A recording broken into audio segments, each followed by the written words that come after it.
Topic है आपका संकटग्रस्त प्रजातियां। क्या लिखा है मैम ने? देखो नाम से ही क्लियर हो रहा है संकट। संकट मीन्स क्या होता है? विपत्ति, मुसीबत, और ग्रस्त मतलब ग्रसित हो, मतलब जिनके ऊपर कोई ना कोई संकट आया हुआ है, वैसी प्रजातियां। एक प्रजातियां किसकी होंगी? पशु पक्षी होंगी। किसकी? पशु यानी जानवर वगैरह, और पक्षियों में जो उड़ते हैं, ठीक है। कुछ पक्षी उड़ते भी नहीं है, ये भी ध्यान रखना। तो पशु और पक्षियों की ऐसी प्रजातियां जो कि खत्म होने के कगार पे हैं, खत्म होने वाली हैं, खत्म नहीं हुई है, खत्म होने के कगार पर हैं, उन्हें क्या कहते हैं? संकटग्रस्त प्रजातियां।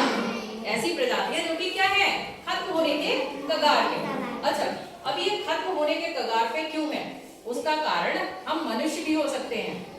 जैसे कि इसमें मैम ने उदाहरण दिया है काला हिरण। तो काला हिरण का बहुत लोग शिकार भी करते थे। कुछ जानवर जो हैं वो इसलिए खत्म होने की कगार पे हैं क्योंकि उनका शिकार भी लोग करते, उन्हें मारते, शौकिया तौर पर भी मार लेते हैं, या उन्हें मार के उनसे कोई उनकी खाल वगैरह को बेचने का काम कर देते हैं, ठीक है। तो इसलिए दूसरा, कुछ पशु पक्षी इस वजह से भी मर जाते हैं क्योंकि उनको जैसा खाने और रहने के लिए जगह चाहिए वो उन्हें नहीं मिल पाती, ठीक है। तो वो खत्म होने की कगार पे है। इनके उदाहरण मैम ने कौन कौन से दिए? गौरैया। अब गौरैया जो मैम ने बताया हुआ है, और इसके लिए मैम ने आपको पहले भी बताया था कि विश्व गौरैया दिवस 20 मार्च को मनाया जाता है, ठीक है। 20 मार्च को विश्व गौरैया दिवस मनाया जाता है। उस दिन लोगों को जागरूक किया जाता है कि गौरैया का नंबर जो है, यानी संख्या जो है, लगातार कम होती चली जा रही है। अब थोड़ी सी बड़ी भी है तो उसे हम कैसे बचा सकते हैं गौरैया को? तो उसका सबसे अच्छा कारण ये है तरीका। गौरैया का नंबर कम हो रहा था क्योंकि जब गर्मियां बहुत ज्यादा पड़ रही थी तो पानी सूख जा रहा था तालाबों में, वो काफी दूर तक जब जा रही है पानी नहीं मिला तो उसकी वजह से भी उनकी मौत हो रही थी। इसलिए हमने आपको पहले भी समझाया कि अपने घरों की छतों पर बर्तनों में पानी रखिए, थोड़ा सा कुछ खाने वगैरह के लिए रख दीजिए। जरूरी नहीं है गौरैया ही खाएं, हो सकता है तोते आ जाए, कौवे आ जाए, कोई ना कोई पशु पक्षी आ जाएंगे, बंदर आके रोटी खा लेंगे, पानी पी सकते हैं। तो हम छत पे हमें पानी और रोटी या अनाज के दाने डाल देने चाहिए थोड़े से, ठीक है। तो कितने लोगों ने पिछली बार ये वर्क किया था? छत पे पानी रखना कितने बच्चों ने शुरू किया था? और इधर गुड, अच्छी बात है, सबको रखना चाहिए। अगर इस तरीके से हम लोग कर रहे हैं तो गौरैया की जो संख्या है वो बढ़ने भी लगी है, ठीक है। ऐसे ही और भी जीव हैं।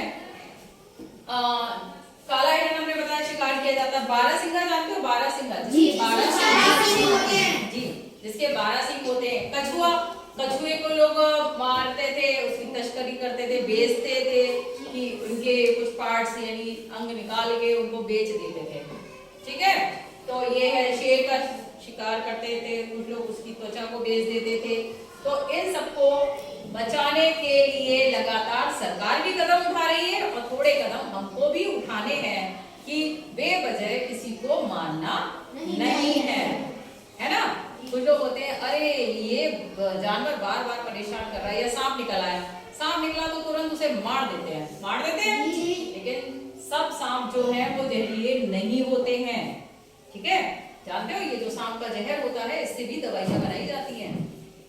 तो हमें जीवों को बेवजह मारना नहीं है। अगर कहीं सांप निकला है तो सांप पकड़ने वालों को बुला लीजिए, ठीक है। आगे समझ में? अच्छा, जितनी भी ये प्रजातियां जो खत्म होने की कगार पे हैं